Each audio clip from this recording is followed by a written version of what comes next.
hello and welcome to anyone who's there. One or two of you hopefully joining gradually. Anyway, you're welcome wherever and whoever you are, you're very welcome. And this is Sovereign Earth. David and Isalinda, I welcome you. Portugal and Germany, that's already beautiful. And there's a few more there I can see, but can't read. Mark again, bless you. Familiar. And Karen from, great. Lovely to see you. Although I can't see you, but you're there, I know, because it says so. Sovereign Earth, number 19.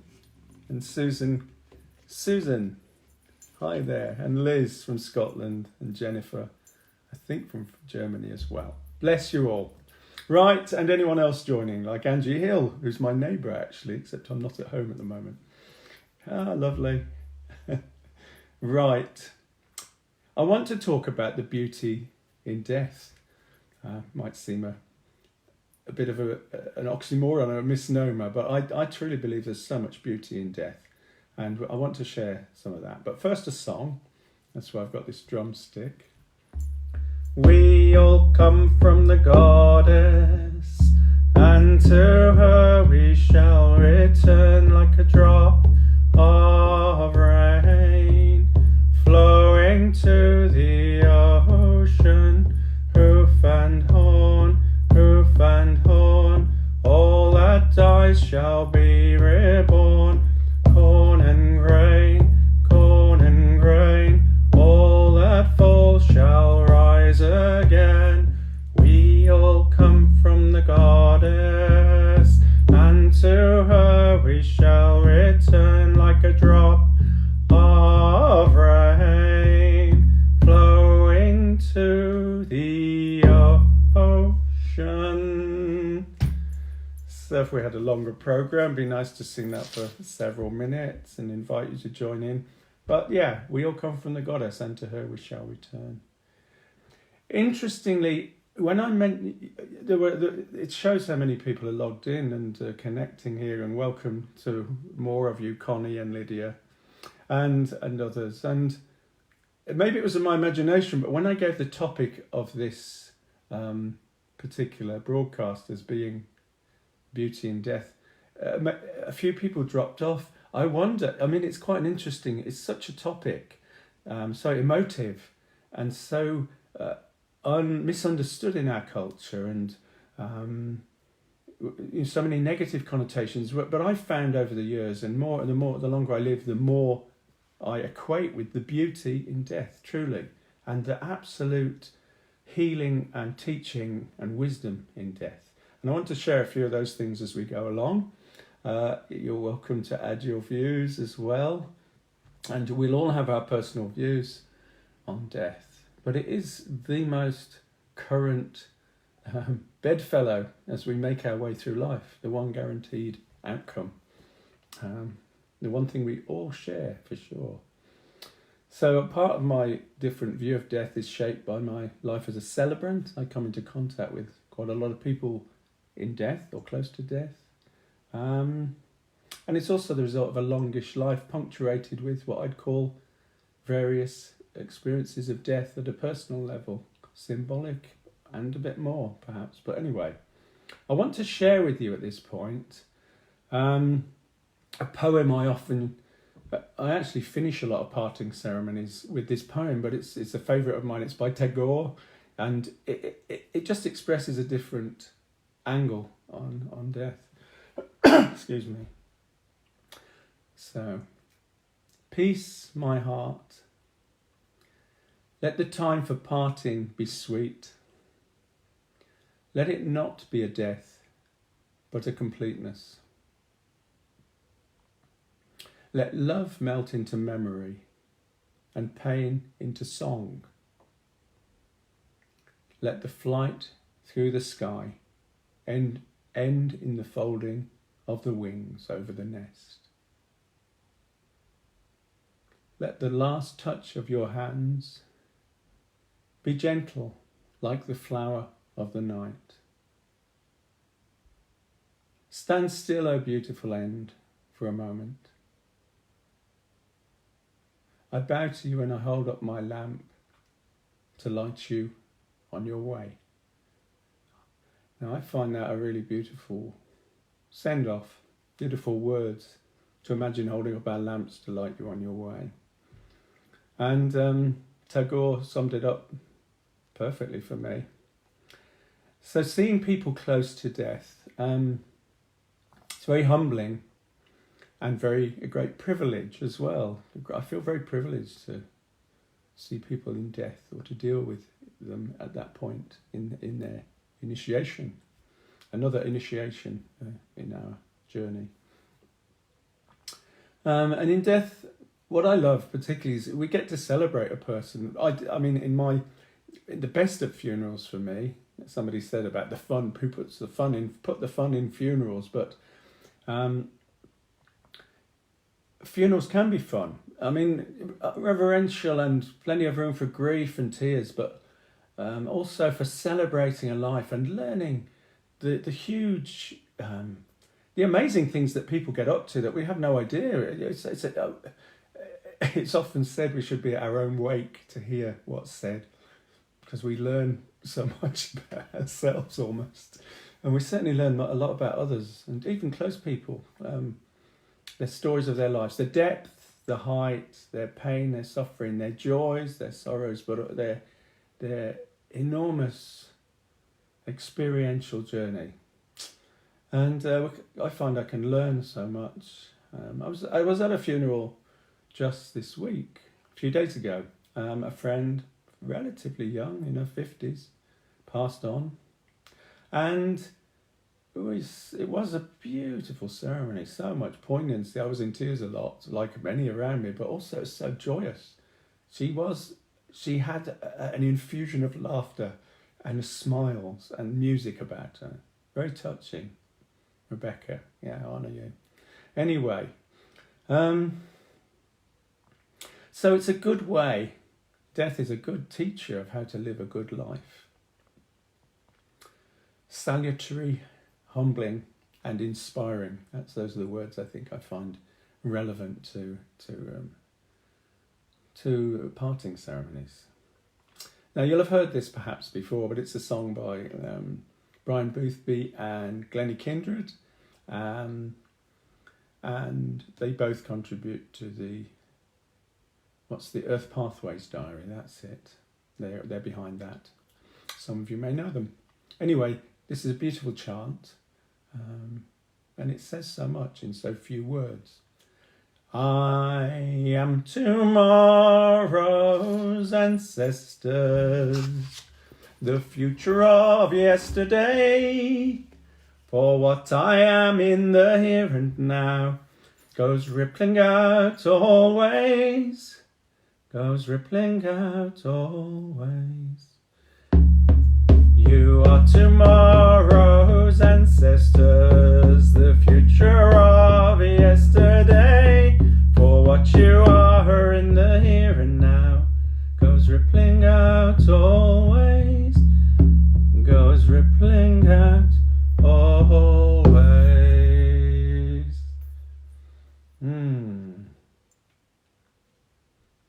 So I can see someone there. Death as transformation, as a transition, says Geno. So true, isn't it just? I just want to share these words from someone who knew this territory better than most of us, Carl Jung. When words from people who, wisdom words, they ring true. So he said, what happens after death is so unspeakably glorious that our imagination and feelings do not suffice to form even an approximate concept of it.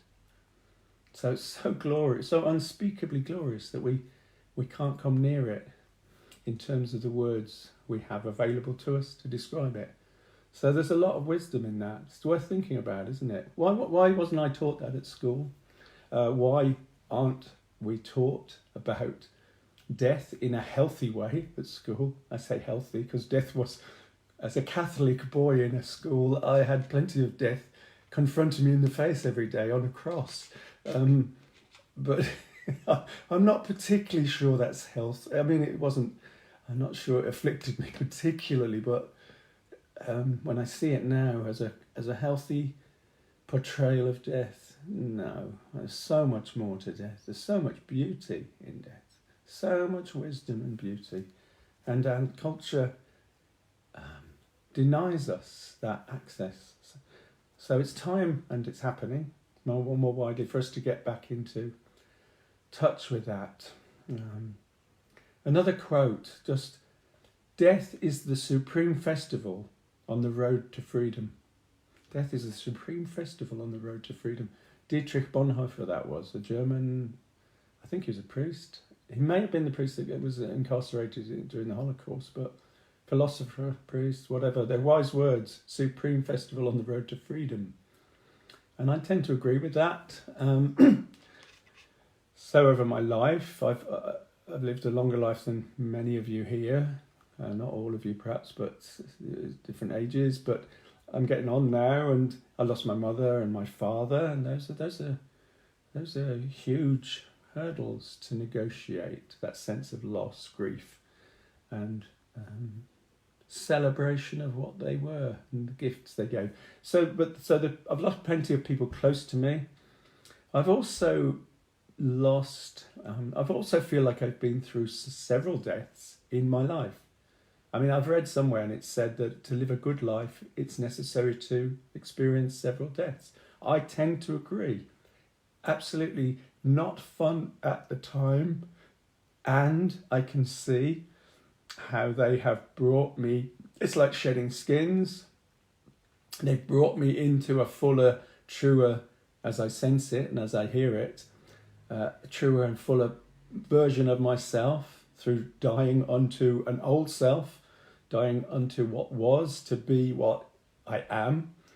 And I'm happier with who I am as a result of that. I know that. So several deaths, one extended over several years, it felt. So what happens in that period is what I would use the words tempering and tendering. So tempering and tendering, tenderization, tempering. Yeah, a process of transformation, as has been said by one of you already. So Goethe, here's some more wisdom words from philosophers who knew their stuff. And so long as you haven't experienced this, to die and so to grow, you are only a troubled guest upon this dark earth. So he says it. Death as an enabler to life. Death as a key enabler to life. My sense is anyone who's been close to it, anyone who's experienced death at close quarters, really comes to value life. And the closer to death, the more life in its beauty comes to the fore. I mean, our life is so brief. It's like, I think of it as like light on a dragonfly's wings as it flies by between showers. It's very transient, very valuable, very beautiful. So these words guide me and inspire me, and I've said them elsewhere. One of two of you might have heard them already, but they're worth repeating. It's part of my Druidic creed. They're words by May Sarton. I'd like to believe that when I die, I will have given myself away like a tree that sows seed every spring and never counts the loss. For it's not a loss. It's adding to future life. It's the tree's way of being, strongly rooted and spilling out its treasures on the wind. Now, how beautiful is that, and how apt and appropriate for me, and I suspect for many of you, all of us perhaps. A tree as the wisdom teacher. Oak for me is the epitome of that, giving and spilling out its treasures on the wind. Yeah, what a great way to live a life, a great inspiration for all of us. Um,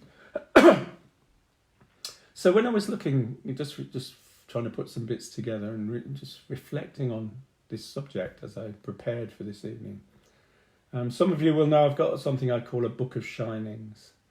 It kind of sits alongside in the Wiccan tradition as a Book of Shadows. In Druidry, I suggest that's what's happened. I've got a Book of Shinings. All my little treasures and all my songs, so I can refer to it. So I came across this.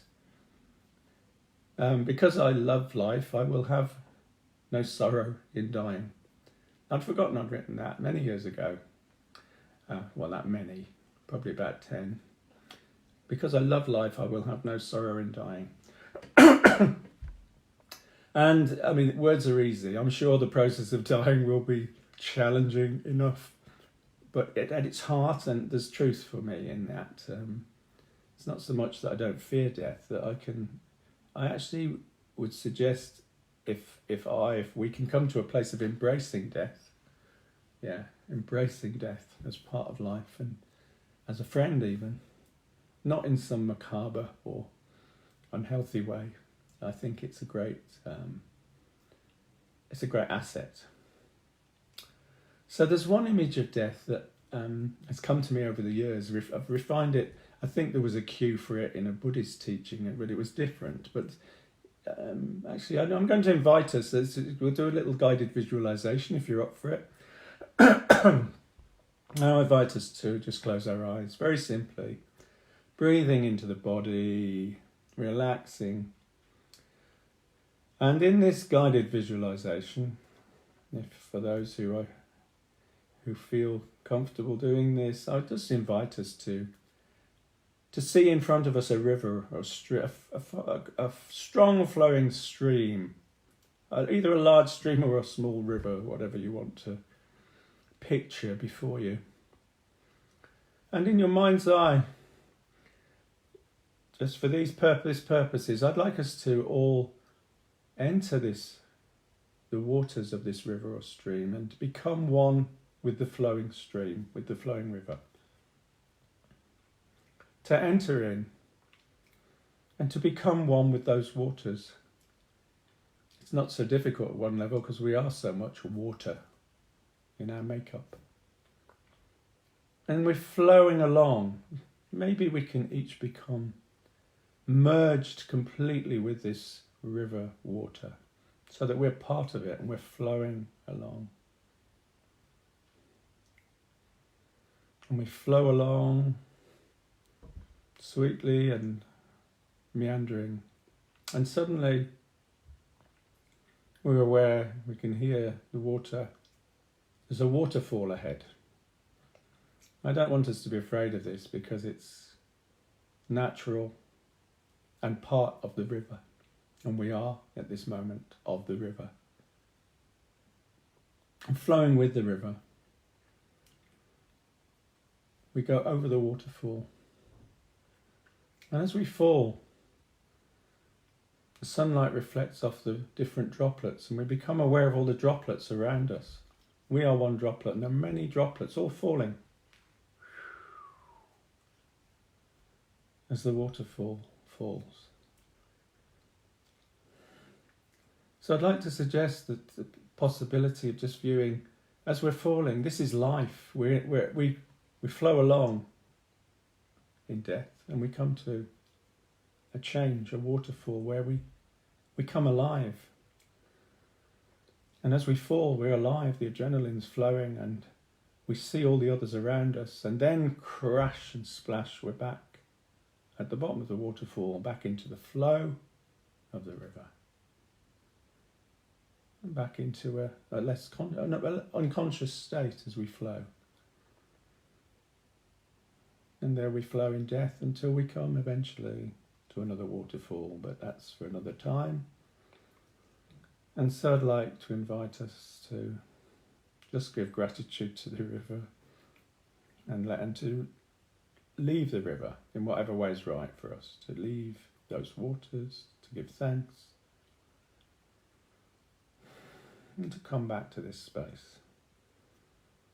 back to a chair, back to this screen, or whatever way you're accessing this episode, and gently open your eyes, as I do now. So that's one way. I mean, it's just interesting, isn't it? Just a changed state, but related and of the same. So here are some words, ancient words, from more wisdom words from the Vedas, ancient Indian texts. I think they were Sanskrit originally, but whatever. Ancient words, but still holding good. These were words used to send off the dead thousands of years ago. May your eyes mingle with the sun. May your breath be merged with the winds. May the waters of your being mingle with the rivers and oceans. And may your body become one with the earth. Simple words, but profound in my experience. And I'd like to come towards the end of this particular broadcast with it's an otherworldly chant to the swan. And swan is an animal, a bird of this time.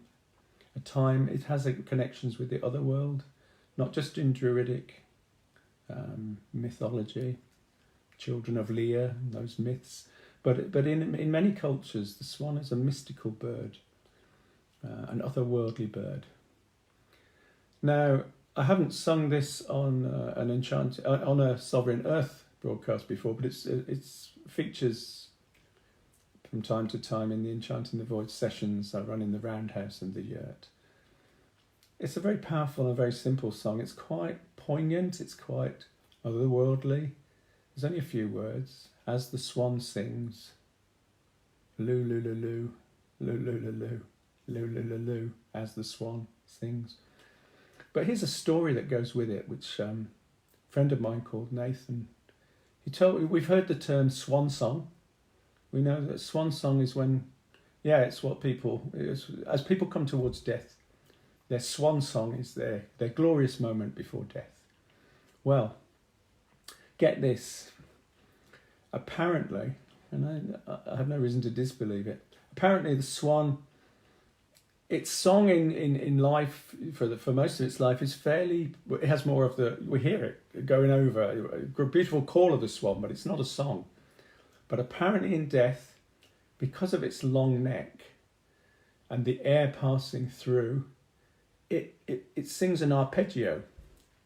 Wonderful connection between the arpeggio, the harpeggio. There's a relationship between those words, harp, this cascade of notes. And apparently it's beautiful. Swan song.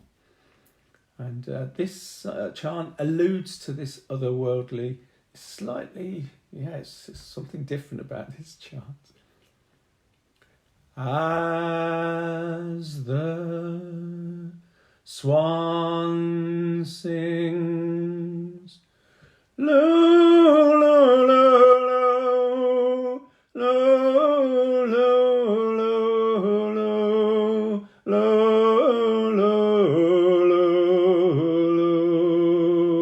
low, as the swan sings, low, low, low, low, low, low, low, low, low, low, as the swan sings.